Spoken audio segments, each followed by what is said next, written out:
வணக்கம் ஃப்ரெண்ட்ஸ். லக்ஷ்மி அம்மா அவர்கள் எழுதிய அடுத்த வீடு அத்தியாயம் 29. மறுநாள் மாலை பழனியப்ப கவுண்டரின் கிரகத்திற்கு லோகநாயகியின் வேண்டுகோளை தட்ட மனமின்றி ஜெகதாவும் அருணாவும் பொழுதுபோக்காக சிறிது நேரம் பேசி கழிக்க சென்றிருந்தார்கள். அது சமயம் மனோன்மணி கொண்டு வந்து அளித்த சூடான காஃபியை அறிந்துவிட்டு சுரேஷ்குமாரனுடன் சீட்டு விளையாட உட்கார்ந்து விட்டான் அசோகன். அவர்கள் அசோகன் அருகில் சென்று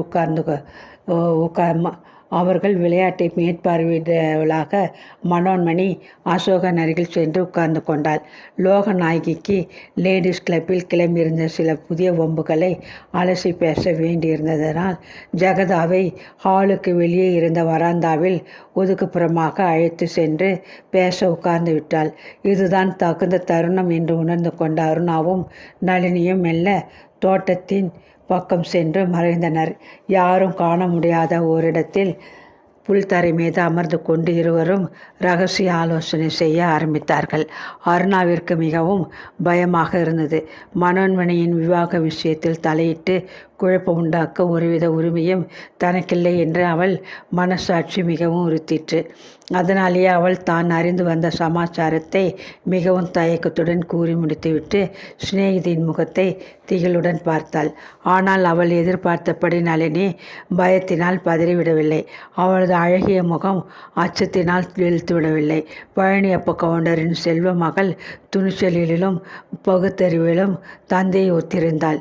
ஆகவே அவள் சங்கதி முழுவதும் ஒன்று கேட்டுவிட்டு யோசனையுடன் தன் கை விரல் நகத்தை சுவாரஸ்யமாக கொஞ்ச நேரம் கடித்து கொண்டு மௌனமாக இருந்தாள்.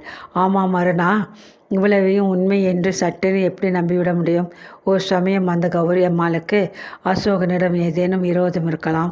மனஸ்தாபம் காரணமாக அந்த அம்பாள் இல்லாததும் பொல்லாததும் கூறி வீணான குழப்பத்தை உண்டாக்கலாம் அல்லவா என்று குறுக்கு கேள்வி ஒன்று போட்டாள் அவள் முடிவில். அருணா யோசனையுடன் தலையை சொரிந்து கொண்டாள். அப்படியும் இருக்கலாம் என்று ஒரு எண்ணம் ஏற்படவே கௌரி அம்மாளுக்கு அசோகன் மீது மகாத்தானதொரு வெறுப்பு என்பதை அவர்கள் பேச்சிலிருந்து அறிந்து கொள்ள முடிகிறது. ஆனால் கௌரி அம்மாள் வேண்டுமென்று பொய் சொல்லி குழப்பம் உண்டாக்குவதனால் அவர்களுக்கு லாபம் என்ன என்று விளங்கவில்லை. இவர்களை பற்றி நாமே பேசி மண்டையை கலக்கிக் கொள்வதை விட அம்மாவிடம் சொல்லி யோசனை கேட்பது எவ்வளவோ மேல் அல்லவா என்றால் பதிலுக்கு. ஊரில் நம்மை பற்றி வேண்டாதவர்கள் பேசும் பொய்யெல்லாம் ஆராய்ந்தறியாது அம்மாவிடம் போய் சொன்னால் பெரிய குழப்பமும் குடும்பத்திலே வீண் கலக்கமும் தான் ஏற்படும். நாம் துப்பு துளைக்கிய விஷயம் மனோ அக்காவிற்கு தெரிந்து விட்டதானால் பிறகு உனக்கும் எனக்கு அம்மாவிற்கு எல்லோருக்கும் நிம்மதி இருக்காது. அவ்வளோ பெரிய ரகளை வீட்டில் நடந்துவிடும். ஆதலால் நாம் இந்த விஷயமாக தீர விசாரித்து தான் எதுவும் செய்ய வேண்டும். அவசரப்படக்கூடாது என்று நிதானமாக பேசிய நளினி சிறிது நேரம் தனக்கு முன் பறந்து கிடந்த புல்தரையை சிந்தனையுடன் வெறித்து பார்த்தாள். திடீரென்று அவள் முகம் பிரகாசமடைந்தது. கண்கள் மகிழ்ச்சியினால் மலர்ந்தன. எனக்கு ஒரு யோசனை தோன்றுகிறது, அதன்படி செய்வோம் என்று கூறிவிட்டு சிநேகிதியின் அருகில் மிகவும் நெருங்கி உட்கார்ந்து கொண்டாள். சுற்றுமுற்றும் பார்த்துவிட்டு அருணா, இன்று நாம் அசோகனிடம் வழியே சென்று பேச்சு கொடுப்போம். அப்பொழுது எதிர்ச்சியாக கௌரி அம்மாளை பற்றி நான் பிரசாபிக்கிறேன். அப்பெயரை கேட்டு அவர் முகத்திலே ஏதேனும் மாறுதலோ பேச்சில் பேச்சில் ஏதேனும் தயக்கமோ ஏற்படுகிறதா என்று மிகவும் ஊன்றி கவனமாக பார்ப்போம். அசோகன் குற்றமுள்ளவராக இருந்தால் கட்டாயம் அவரது முகம் மனநிலைமையை காட்டிவிடும். எனக்கென்னவோ அசோகன் நீ கூறும் அளவிற்கு கயவராக இருப்பார் என்று தோன்றவில்லை. அவரது அந்தஸ்து, ஆஸ்தி முதலியவற்றில் கற்பனை அதிகம் கலந்திருக்கலாம். கல்யாணமான மனைவி உயிருடன் இருக்கையில் தனக்கு மறுமணம் செய்து கொள்ள உரிமை இல்லாத போது ஒரு மனிதன் துணிவுடன் ஒரு பெண்ணை மணக்க முன் வருவானா? அதுவும் யார் வீட்டில்? நான் பெருமையாக பேசிக்கொள்வதாக நினைக்காதே. என் தந்தையின் கௌரவம் எவ்வளவு, அந்தஸ்து எவ்வளவு, அவரது அதிகாரம் எத்தனை, அவர் குடும்பத்தை அகௌரவப்படுத்த ஒரு மனிதனுக்கு தைரியம் மிக அதிகம் வேண்டும். அசோகன் அப்படி என்ன இரும்பு தலை படைத்த அஞ்சா நெஞ்சனா? அதையும் ஆராய்ந்து கண்டுவிடுவோமே என்று சவால் விடுத்தாள். சிநேகிதிகள் இருவரும் தாங்கள் போட்ட திட்டப்படி தோட்டத்தில் நின்று திரும்பி வந்ததும் மெல்ல அசோகனிடம் நெருங்கி பேச்சு கொடுக்கலானார்கள். கடைக்கண்ணால் தன் தோழியை சுற்றிவிட்டு நளினி புன்முறுவலுடன் அசோகன் பக்கம் திரும்பி, என் சிநேகிதிக்கு தெரிந்த அம்மாள் ஒருத்தி இருக்கிறார்கள். அவர்களுக்கு புதிய தினசு பாதரட்சிகள் வெளியூருக்கு வாங்கி அனுப்ப வேண்டுமாம். தங்கள் கடையில் அவை அகப்படுமா என்று என் சிநேகிதி கேட்கிறாள் என்றாள். பூனைக்குட்டியை ஏற கவனிப்பது போல் துச்சமாக அருணாவை நெருங்கிய அசோகன், நான் என்ன பேயா பிசாசா? நீ பேசாம மடந்தியா? உனக்கு நளினி வக்காலத்து வாங்கி பேச வேண்டுமா? வெளியூருக்கென தேசத்திற்கு கூட வேண்டிய ஆர்டர்கள் அனுப்பி கொடுக்க என்னால் முடியும். நாளை ஒழிந்த நேரத்தில் கடை பக்கம் உனக்கு தெரிந்த அந்த அம்மாவை பயப்படாமல் அழைத்து வா என்று கூறிவிட்டு அவனுக்கே உரித்தான ஒரு பயங்கரமான சிரிப்பை சிரித்தான். மனோன்மணி ஆசையுடன் ரகசியமாக பரிசாக அளித்திருந்த தங்க மிருகிட்ட சிகரெட் டப்பாவை சில்க் ஷர்ட் பயன் என்று வெளியே இழுத்து சிகரெட் ஒன்றை எடுத்துக்கொண்டான். ஏன் 2 பேரும் நிற்கிறீர்கள்? உட்காருங்கள் என்று இப்படி என்று பரிசித்துவிட்டு சிகரெட்டை பற்ற வைத்தான். அதே சமயம் வெள்ளித்தட்டில் கண்ணாடி டம்ளரில் ஐஸ் சர்பத்தை நிரப்பி எடுத்து கொண்டு வந்த மனோன்மணி தட்டை மேஜை மீது வைத்துவிட்டு ஒரு டம்ளரை அசோகனிடம் நீட்டிவிட்டு இன்னொரு டம்ளரை எடுத்து தன் கையில் வைத்து கொண்டு ஒரு வாய் பானத்தை சாப்பிட்டுவிட்டு உதட்டை குவித்து கொண்டு மிகவும் மோகனமாக அவன் பக்கம் திரும்பி, என்ன இங்கே பெரிய மீட்டிங் நடக்கிறதே, நானும் கலந்து கொள்ளலாம் அல்லவா என்று வினவினாள். விஷயம் ஒன்றுமில்லை. அருணாவின் சிநேகிதி யாரோ ஒரு அம்மாளுக்கு ஒரு சில புது தினசு பாதரட்சிகள் தேவையாம். அதை பற்றி விசாரிக்க வந்திருக்கிறார்கள் இருவரும் என்று கூறிவிட்டு உரத்த குரலில் நகைத்தான் அசோகன். பொறாமை நிறைந்த கண்களால் அருணாவை எரித்து விடுகிறவள் போல் ஒரு கணம் நோக்கினாள் மனோன்மணி. பிறகு முகத்தை மறுபுறம் திருப்பிக் கொண்டு, உங்களுக்கு இவைகளை எல்லாம் கவனிக்க இப்பொழுது அவகாசம் எங்கே இருக்கிறது? தொழில் விவகாரமாக நாளை பம்பாய் போக வேண்டும் என்று சொல்லி கொண்டிருந்தீர்களே என்று பகட்டாக கேட்டாள். சிகரெட் முனியில் நின்ற சாம்பலை ரத்தின கம்பளத்தின் மீது தட்டிவிட்ட அசோகன் சிகரெட்டை வாயில் வைத்து உறிஞ்சி சுற்றிலும் லேசான புகை மண்டலத்தை எழுப்பினான். ஆமாம், நல்ல சமயத்திற்கு ஞாபகப்படுத்தினாய். மெத்த வந்தனம். இன்னும் நான் என்னுடைய விமான டிக்கெட்டை முன்கூட்டி வாங்கி வர ஏற்பாடு செய்யவில்லை என்று கூறிவிட்டு மனோன்மணியை அன்பு கனிந்தோடைய கண்களால் ஆர்வமாய் பார்த்தான். சம்பாஷணை வேறு திக்கிலே செல்வதை அறிந்த நளினி சற்றென்று, அதனால் என்ன? நீங்கள் ஊரில் இல்லாவிட்டாலும் உங்கள் மேனேஜரிடம் சொல்லி அருணா தனக்கு வேண்டியதை பெற்றுக்கொள்ளலாம் அல்லவா? அருணா இவ்வளோ சிரமம் எடுத்துக்கொள்ள காரணம் இருக்கிறது. அந்த பெண்மணி நடத்தும் பத்திரிகைக்கு அருணா கொஞ்சம் ஒழிந்த வேளையில் எழுத்துத்துறையில் சேவை செய்கிறாள் என்றாள். கேள்வி கேட்கும் பாவத்தில் மனோன்மணியின் புருவங்கள் இரண்டும் நெற்றி மீது உயர்ந்தன. அவள் வாயை திறக்க முன்பு நளினி முந்தி கொண்டு, உங்களுக்கு கூட அந்த பத்திரிகை ரொம்ப பிடிக்குமே மனோக்கா? மாதர் திலகத்தின் பெரிய அபிமானியாயிற்று நீங்கள். மாதர் திலகத்தின் ஆசிரியை கௌரி அம்மாளுக்காக தான் அருணா விசாரிக்கிறாள் என்றாள். அப்படியா? கௌரி அம்மாளை உனக்கு தெரியுமா என்று உற்சாகத்துடன் கத்திய மனோன்மணி தன் வெறுப்பை மறந்து மிகவும் சகஜமாக அருணாவை பார்த்து புன்முறுவல் செய்தாள். கௌரி அம்மாளின் எழுத்து வன்மையை புகழாத பெண்களே கிடையாது. என்ன எழுதுகிறார்கள்? ஆஹா, பேனாவில் இங்கியை தோய்த்தா எழுதுகிறார்கள். சோகம், தீரம், தாபம், கோபம் என்ற நவரசங்களையும் அல்லவா தோய்த்து கொண்டு எழுதுகிறார்கள்.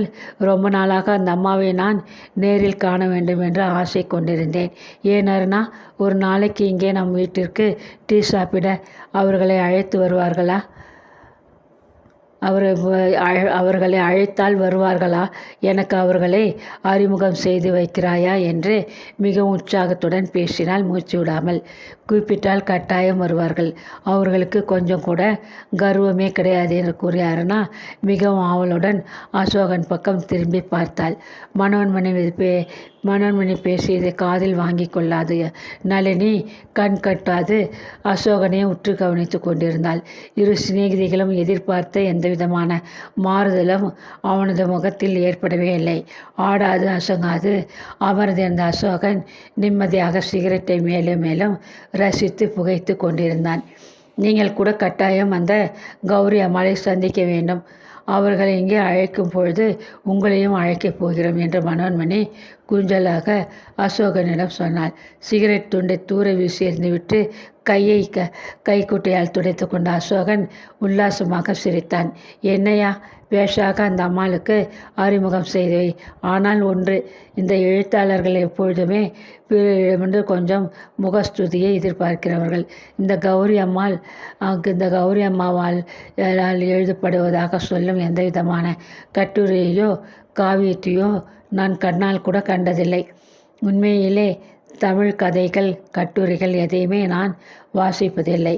கோபித்து கொள்ளாதே மனோ. தமிழில் என் போன்றவர்கள் படிக்கக்கூடிய கதையோ காவியமோ இருப்பதாக நான் நினைக்கவே இல்லை என்று கூறிவிட்டு கோர நகை செய்தான். வெளியே செல்ல ஆடம்பரமாக அலங்கரித்து கொண்டு மாடி என்று இறங்கி வந்த சுரேஷ்குமாரன் அதை அரைக்குறையாக கேட்டுவிட்டு, ஏன் மீதியையும் முடித்து விடுங்கள், அதுவும் பெண்கள் எழுதிய கதையை நான் படிப்பதே இல்லை என்று உண்மையை சொல்லிவிடுங்கள் என்று பரிகாசமாக கூறிவிட்டு, அருணா ஏதாவது எழுத ஆரம்பித்திருக்கிறாளா? கதை கட்டுரை எழுதுவதாக இருந்தால் என்னிடம் சொல்லிவிட்டு எழுத ஆரம்பி. நானும் இதுவரை தமிழ் கதைகளை படித்து பழக்கமில்லை. நீ எழுதியிருக்கிறாய் என்றால் சிரமப்பட்டு படிக்க முயற்சிக்கிறேன் என்று கூறிவிட்டு சிரித்தான். முகம் சிவந்து போன அருணா வெட்கத்துடன் தலையை குனிந்து கொண்டாள். மற்றவர்கள் போகும் வரை காத்திருந்த அசோகன் மனோன்மணியிடம் விடை பெற்றுக்கொள்ளும் தாழ்ந்த குரலில் மிகவும் ரகசியமாக, உன்னிடம் ஒரு முக்கிய விஷயம் சொல்ல விரும்புகிறேன். கூடியவரை நீ அந்த கௌரி அம்மாளுடன் எவ்வித தொடர்பும் வைத்து கொள்ளாதே என்றான். ஏன் என்ற ஆச்சரியத்துடன் கேட்டாள் மனோன்மணி.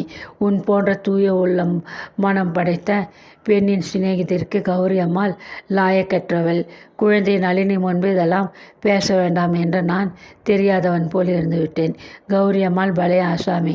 சிறு வயதிலே தான் மணந்து கொண்ட கணவனை தவிக்க விட்டுவிட்டு ஓடி வந்து பத்திரிகை நடத்தி பெண்கள் முன்னேற்றத்திற்காக பாடுபடுவதாக நடிக்கிறாள்.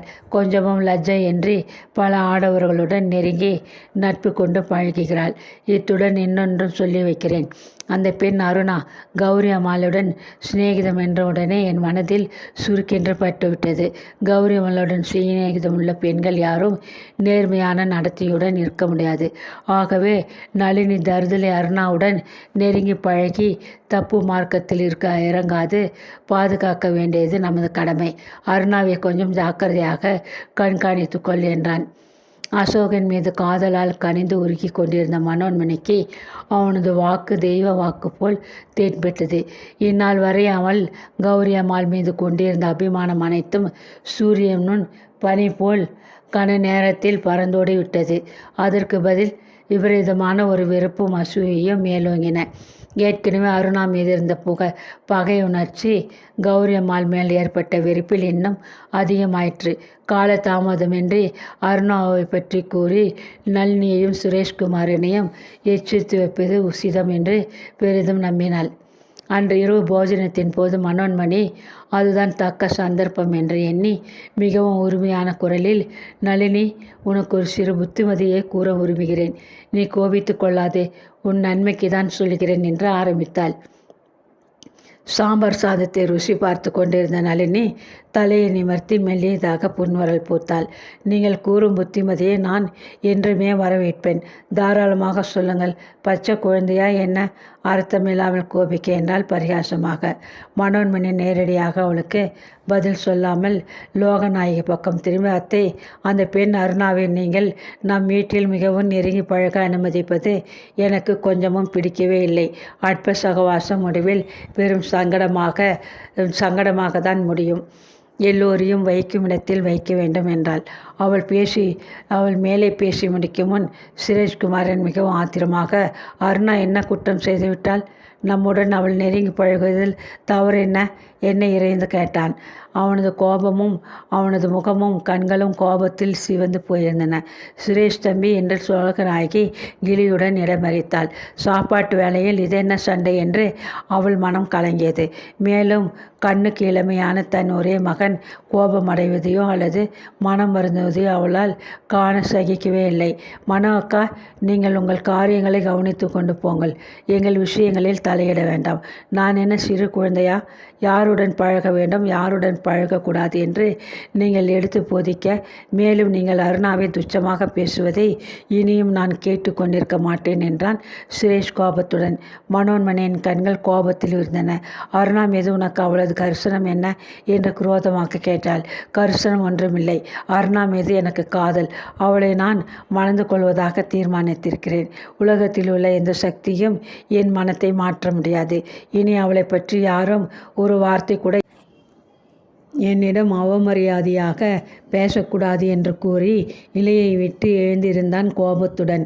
கல்யாணம் செய்து கொள்ளப் போகிறாயா என்று இகழ்ச்சியாக கேட்ட மனோன்மணி ஏளனம் போங்க நகைத்தாள். கையை கழுவுவதற்கு விரைந்து கொண்டிருந்த சுரேஷ்குமாரன் அடியுண்ட வேங்கை புல் சீறிக்கொண்டு திரும்பினான். ஏன், அதில் தவறு என்ன இருக்கிறது? இஷ்டப்பட்ட புருஷனை மணந்து கொள்ள ஒரு விதவை பெண்ணுக்கு உரிமை இருக்கையில், விரும்பிய பெண்ணை மணந்து கொள்ள ஒரு ஆண்மகனுக்கு உரிமை இல்லையா? வாயை மூடுங்கள் அக்கா என்று கத்தினான் உக்கிரமான குரலில்.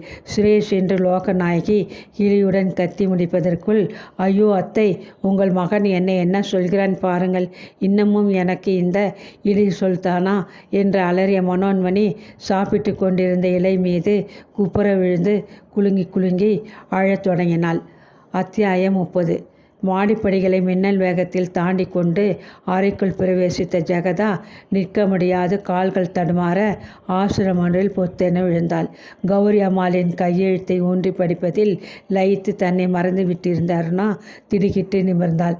செக்கர் வானம் போல் சிவந்திருந்த பெருமாளின் முகத்தையும் நெற்றி மீது துளிர்த்து நின்ற வியர்வையும் கண்டதும் அவளுக்கு மெத்த கலவரம் ஏற்பட்டது. பெரியம்மா, என்ன சங்கதி, என்ன நடந்தது என்று கவலையுடன் கேட்டுக்கொண்டு எழுந்து அருகில் வந்தாள். இடது கையினால் சற்று பொறி என்று பொருள்பட ஜாடை செய்த ஜெகதா ஆசுவாசப்படுத்தி கொண்டு, எனக்கு இது இப்படியாகும் என்று முன்பே தெரியும் என்றால் படபடப்பாக. விஷயத்தை ஊகிக்க முடியாத அருணா கலவரத்துடன் விழித்தாள். பெரியம்மா, உங்கள் மனது நோக ஏதேனும் செய்து விட்டேனா என்று மிகவும் பதற்றத்துடன் கேட்டாள். அடி அசட்டு பெண்ணே, இப்படி வந்து அருகில் உட்கார். எவ்வளோ காலம்தான் இப்படி உலகமே தெரியாத மக்கு பெண்ணாக இருக்கப் போகிறாய்? ஏதோ இதுவரை நான் கூட இருந்து ஒரு வழியாக காரியத்தை முடித்து விட்டிருக்கிறேன். ஆனால் காலம் முழுவதும் உன்னுடன் கூட இருக்க முடியுமா? சாத்தியப்படுமா? இனி வரப்போகும் அந்தஸ்துக்கு தக்கபடி நடந்து கொள்ள இப்பொழுதிருந்தே நீ பழகி கொள்ள வேண்டும் என்றாள் பெரியம்மா மகிழ்ச்சியும் பதட்டமும் கலந்த மெல்லிய குரலில். அருகில் வந்து அமர்ந்த அருணாவுக்கு இன்னமும் விஷயம் ஒன்றுமே விளங்கவில்லை. பெரியம்மா என்று வாயை திறக்கமுன் குறுக்கிட்ட ஜெகதா, எனக்கு அன்றே தெரியும். மேலே போர்த்துக்கு கூட ஒரு கிழிந்த துணி இல்லாது மரக்கட்டை போல் மண் தரையில் நீ உருண்டு கிடந்தாயே, அன்றே உள்ள வந்ததும் உன் முகத்தை பார்த்தேன். ஒரே வினாடியில் பளிச்சென்று எனக்கு ஒரு பெரும் வித்தியாசம் புலப்பட்டு விட்டது. மண் தரையை மெழுகி கொண்டு சாணை சுருணியும் கையுமாக காலம் கழிக்க நீ பிறக்கவில்லை. மிகவும் அந்தஸ்தாக 4 பேர் முன்னால் கௌரவமாக வாழ பிறந்தவள் என்ற அடையாளம் உன் முகக்குறியிலேயே தெரிந்தது. அத்தான் எப்போவுமே என்னை இது விஷயமாக புகழ்ந்து பேசுவார். ஜெகதா, நடக்கப் போகிறதெல்லாம் உனக்கு எப்படி முன்கூட்டியே தெரிஞ்சிட்டுன்னு என்னை அவர் வாய் ஓயாது புகழ்வது வழக்கம். பாவம், அவர் இப்பொழுது இருந்தால் என்று கூறிவிட்டு புடவை தலைப்பால் கண்களை மெல்ல துடைத்து கொண்டாள். அவளை எல்லாவற்றையும் பேசி முடிக்கட்டும், வீணாக குறுக்கிட்டு கேள்வி போடுவதில் பயனில்லை என்று உணர்ந்த அருணா மௌனமாக பெரியம்மாவின் முகத்தை ஆவலுடன் பார்த்து கொண்டிருந்தாள். காலையில் விழுந்தது முடியாததுமாக லோகா எனக்கு போன் பேசினாள். கவுண்டருக்கு இந்த விஷயம் தெரிந்ததில் ஏற்பட்ட திருப்தி, தன் மனதிற்கு ஏற்பட்ட மகிழ்ச்சி எல்லாவற்றையும் ஒன்றிவிடாமல் 1 மணி நேரத்துக்கு மேலே போனிலே பேசினாள். என்னவோ நானும் லோகாவுடன் பல வருஷங்களாக சிநேகிதமாக பழகினதற்கு முடிவிலே ஒரு நல்ல பலன் கைமேல் கிடைத்தது. லோகா வீட்டவர்களுடன் நன்றாக ஜாக்கிரதையாக பழக வேண்டும் என்று அடிக்கடி நான் சொல்லி கொண்டிருந்தது வீண் வார்த்தை அல்ல என்று நீ புரிந்து கொள்வாய் என்று மூச்சு விடாது வேகமாக பேசிவிட்டு ஜெகதா தொண்டையை கனைத்து ஒரு முறை இருமினாள். பிறகு மிகவும் பெருமையாக தலையை நிமிர்த்தி அருணாவை பார்த்து, சுரேஷ் தம்பிக்கு உன்னை கட்டி கொள்ள மிகவும் பிரியமாக இருக்கிறதாம். இதை கேள்விப்பட்டதும் கவுண்டர் தமக்கு திருப்தி என்று ஒரே வார்த்தையில் சம்மதம் தெரிவித்து விட்டாராம். சுரேஷ் இப்போது இது சமயம் உன்னிடம் நேரே பேச இங்கே வரப்போகுதாம். எனக்கு இதெல்லாம் கேட்டதும் சந்தோஷத்திலே பூலோகமா சொர்க்கமான பிரமிப்பாக போயிடுத்து என்று முடித்தாள். இதை கேட்டதும் அருணாவின் நெஞ்சு உணர்ச்சி வசத்திலே படபடவென்று துடித்து கொண்டது. பெரியம்மா வந்து என்று வெட்கத்துடன் பேச முடியாது அவள் தடுமாறினாள். ஜெகதா வெடுக்கென்று ஆசனத்தில் நின்று துள்ளி எழுந்தாள். அசட்டு பெண்ணே, வந்து என்றும் போய் என்றும் ஏதேதோ உளறி கொண்டிருக்காதே. கனவினால் கூட நினைக்க முடியாத சம்பந்தம் இது. வலுவில் ஸ்ரீதேவி உன்னை நெருங்கி வந்து கொண்டிருக்கிறாள். படித்ததற்கு புத்திசாலியாக நடந்து கொள்ள தெரியவில்லை என்றால் சொன்ன பேச்சியாவது கேள். போ, சற்றுண்டு முகத்தை துடைத்து கொஞ்சம் பவுடர் பூசிக்கொண்டு வீரோ மேல் தட்டியில் இருக்கும் பச்சை வர தாவணியை எடுத்து போட்டுக்கொள். சுரேஷ் தம்பி ஏதேனும் கேட்டால் தத்தி பித்தென்று வளராதே. வயசாச்சுதே, இதெல்லாம் ஒரு பெண்ணுக்கு சொல்லியா தரணும் என்றாள். ஜன்னல் அருகே பாய்ந்து சென்று வெளித்தோட்டத்தை எட்டி பார்த்துவிட்டு, என்னவோ அருணா, உன்னை எடுத்து வளர்த்தேன். அந்தஸ்தான இடத்திலே உன்னை கட்டி கொடுத்தும் விடப் போகிறேன். கல்யாணத்தை விமர்சையாக கவுண்டரை நடத்திய போதிலும் நாமும் ஏதாவது செய்து அனுப்பினால்தானே நமது கௌரவம் நிலைக்கும். அதனாலே டவுனில் இருக்கிற சின்ன வீட்டை விற்றாகிலும் செலவை சமாளித்து கொள்வதென்று தீர்மானிச்சிட்டேன். மனோன்மணி கல்யாணம் முடிஞ்சதும் நளினிக்கு தக்க இடமாக பார்த்து அவள் விவாகத்தை முடித்து விடப் போகிறார்களாம். அதற்கு பிறகுதான் இந்த கல்யாணம் நடக்கும். அதுவரை நாம் ஒருவர் வீட்டில் ஒருவர் சம்மதம் கொள்ள பிரியப்பட்டு நிச்சயம் செய்திருப்பது கொஞ்சம் ரகசியமாகவே இருக்கட்டும் என்று லோகா கேட்டுக்கொண்டாள். அதனால் இதை பற்றி நீ ஜாக்கிரதையாக இரு. உன் காலேஜ் பெண்கள் 4 பேரிடம் ஏதாவது உளற வைக்காதே. சுரேஷ் தம்மியிடம் மரியாதையாகவும் பிரியமாகவும் பேசு. லோகநாயகிடம் மிகவும் கௌரவமாகவும் அன்பாகவும் நடந்து கொள். தெரிஞ்சுதா என்று அதட்டினாள். பெரியம்மா, எனக்கு என்ன சொல்வதென்றே தெரியவில்லை. ஒரே பயமாகவும் கலக்கமாகவும் இருக்கிறது. நமது அந்தஸ்திற்கும் அவர்கள் வீட்டு அந்தஸ்திற்கும் என்று அருணா கூறி முடிப்பதற்குள் ஜெகதா கோபத்துடன் இடைமறித்தாள். உன் பிறந்த வீட்டை பற்றி சிந்தித்தால் தானே கவலை. எப்பொழுது உன்னை இங்கே கொண்டு வந்து வளர்த்தேனோ அப்பொழுதே உன் அந்தஸ்து மாறிவிட்டது. என்னதான் காதல் கீதல் என்றாலும் மறந்து போயும் உன் பிறந்த வீட்டின் லட்சணத்தை சுரேஷிடம் கூறிவிடாது என்று கண்டிப்பாக பேசினாள். இன்றைக்கு மறைத்தால் நாளைக்கு விஷயம் தெரியாமல் போய்விடுமா பெரியம்மா? அவர்களுக்கு நமது உண்மை நிலைமையை தெரிவிப்பது தான் நல்லது என்று நான் எண்ணுகிறேன் என்றார்னா மெல்லிய குரலில் பதில் அளித்தாள். ஜெகதாவின் கண்கள் சிவந்தன. பற்களை ஆத்திரத்துடன் ஒரு முறை கடித்தாள். அடிமக்கு பெண்ணே, இவ்வளவு நாள் தொண்டை வறண்டு போக உனக்கு நான் செய்த உபதேசத்தை எல்லாம் பாழெடுத்து விடுவாய் போலிருக்கிறதே. உன்னை சொல்லி குற்றமில்லை. உன் அப்பனின் சோம்பேறி ரத்தம் உன் உடலிலும் ஓடிக்கொண்டிருக்கிறது. உங்கள் குலத்திற்கே வாழ்க்கையில் பிழைப்பது எப்படி என்ற ரகசியம் கடுகளவு கூட தெரியாது. 1000 பொய் சொல்லி ஒரு தாலியை கட்டி என்று சாஸ்திரத்தில் கூட சொல்லியிருக்கிறது. கல்யாணம் என்பதிலே இந்த பக்கமும் அந்த பக்கமும் கொஞ்சம் பொய் கலந்துதான் இருக்கும். இதை பார், வீணாக விவாதிக்கிறதை விட்டு நான் சொன்னபடி செய். போய் முகத்தை கழுவிக்கொள், நேரமாகிறது என்று இறைந்தாள். அவள் பேசிக்கும் தோட்டத்திற்குள் கார் பிரவேசிக்கும் சப்தம் கேட்டது. ஒரே பாய்ச்சலில் ஜன்னலுக்கு விரைந்தாள். அவளது முகம் மகிழ்ச்சியில் மலர்ந்தது. அருணா, போ சீக்கிரம், சுரேஷ் வந்து விட்டது என்று விச்சித்துவிட்டு மிகவும் பரபரப்புடன் அறையை விட்டு பாய்ந்து வெளியே ஓடினாள். உட்கார் தம்பி சுரேஷ் என்ற கனிவுடன் உபசரித்துவிட்டு சமையலறைக்கு பாய்ந்து சென்றாள் ஜெகதா. காஃபி பலகாரம் எடுத்துக்கொண்டு ஹாலில் வை என்று சமையல்காரிக்கு உத்தரவிட்டுவிட்டு ஒரே வேகத்தில் மாடிக்கு விரைந்தோடினாள். இவ்வாறு மாடிக்கு கிழக்கும் தோட்டத்திற்குமாக கல்யாணம் முடிக்கும் முன் பலமுறை ஓடியாடி வேண்டியிருந்தும் ஜெகதாவிற்கு இந்த சிறு அலைச்சலே தாழ முடியாததாக இருந்தது.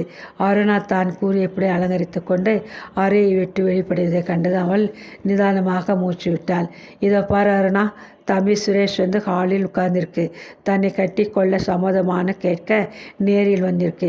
இப்படியெல்லாம் நம் வீட்டிலே நடப்பது அபூர்வம். லோகா வீட்டவர்கள் பழக்க வழக்கத்தில் வெள்ளைக்காரர்களை போன்றவர்கள். அதனால் சுரேஷ் நேரடியாக கேட்டிருந்து போக வந்திருக்கு. சரி, சம்மதம், சுருக்கமாக சொல்லிவிடு. வீணாக தத்தி பித்தென்று ஏதும் பேசாதே. புருஷர்களுடன் பேசும்போது பெண்கள் எப்பொழுதும் நறுக்கு திரித்தாற்போல் ரத்தின சுருக்கமாக தான் பேச வேண்டும். அப்பொழுதுதான் மதிப்பு ஏற்படும். தெரிஞ்சதா என்று ரகசியமாக உபதேசித்தாள். சரி என்பதற்கு அடையாளமாக அவள் தலையை அசைக்கவே ஜெகதாவின் உள்ளத்தில் திருப்தி நிலவியது. சுரேஷ்குமாருக்கும் அருணாவிற்கும் நடக்கப் போகும் விவாகத்தினால் தன் அந்தஸ்து மலை போல் எவ்வளவு தூரம் உயர்ந்து போகும் என தன் மனக்கண்ணால் தன் பிற்கால நிலையை எண்ணி மகிழ்ச்சியால் பொங்கி பூரித்து போனாள். இன்னைக்கே ஒரு கடுதாசி எழுதி உன் அண்ணனுக்கு போடப் போகிறேன். இந்திராணியை சட்டு பொட்டுன்னு எங்கேயாவது தக்க இடத்திலே கட்டி கொடுத்து விட ஏற்பாடு பண்ண வேணும். அவள் கல்யாணத்தாலே உன் கல்யாணம் வீணாக தாமதப்படக்கூடாது என்றாள். பிறகு ஏதோ நினைத்து கொண்டவள் போல சரி சரி கீழே சீக்கிரம் போய் சுரேஷ்குமாருடன் பேசி கொண்டிரு, நான் வந்து விடுகிறேன் என்றாள். அருணா மிகவும் சங்கோஜத்துடன் ஹாலுக்குள் தயங்கி கொண்டு வந்தாள். நாணத்தினால் அவள் கன்னங்கள் இரண்டும் லேசாக சிவந்து போயிருந்தன. சுரேஷ் என்னவெல்லாம் பேசப் போகிறானோ என்று பீதியும் பரபரப்பும் அடைந்ததனால் அவள் நெஞ்சம் படப்படுத்தது. மெல்ல தயங்கி கொண்டு எதிரே சற்று தூரத்தில் போடப்பட்டிருந்த ஆசனம் ஒன்றில் வந்து அமர்ந்து கொண்டாள். சுரேஷ்குமாரும் அருணாவும் ஒருவரையொருவர் சிறு வயதிலிருந்து அறிவார்கள். சங்கோஜமின்றி பேசி பழகிய நல்ல நண்பர்கள். எனினும் காதல் என்ற உணர்ச்சி குறுக்கிட்டு தோன்றிய பின்பு அவர்கள் இருவரிடையே ஏனோ விவரிக்க இயலாத ஒரு புதிய அச்சம் குடிகொண்டு விட்டது. என்னவெல்லாம் பேச வேண்டும் என்று முன்கூட்டியே தீர்மானித்து நிச்சயம் செய்து கொண்டு புறப்பட்டிருந்த சுரேஷ்குமாரனுக்கு அருணாவை கண்டதும் அவ்வளோ வார்த்தைகளும் மறந்து போயின. சங்கோஜத்துடன் தன் கால பாதரட்சிகளை சிறிது நேரம் பார்த்து கொண்டு வாளாயிருந்தாள் அருணா. கையில் பிடித்திருந்த கைக்குட்டியை மடக்கி சுருட்டி திரித்து பிறகு பிரித்து கொண்டிருந்த அருணாவுக்கு நிமிஷம் யுகம் போல் நீடித்து காணப்பட்டது. இன்பமும் பயமும் உறங்க எய்தியவளாக நெஞ்சு பதப்பதைக்க அவனை நிமிர்ந்து பார்க்கவும் தைரியமின்றி உட்கார்ந்திருந்தாள். ஹால் கடிகாரம் டனார் என்று ஒரு முறை மணி அடித்தது. கனவு நின்று திடுக்கிட்டு எழுந்தவன் போல் தன் உணர்வு பெற்று எழுந்திருந்தான் சுரேஷ்குமாரன். தொண்டையை கனைத்து கொண்டான்.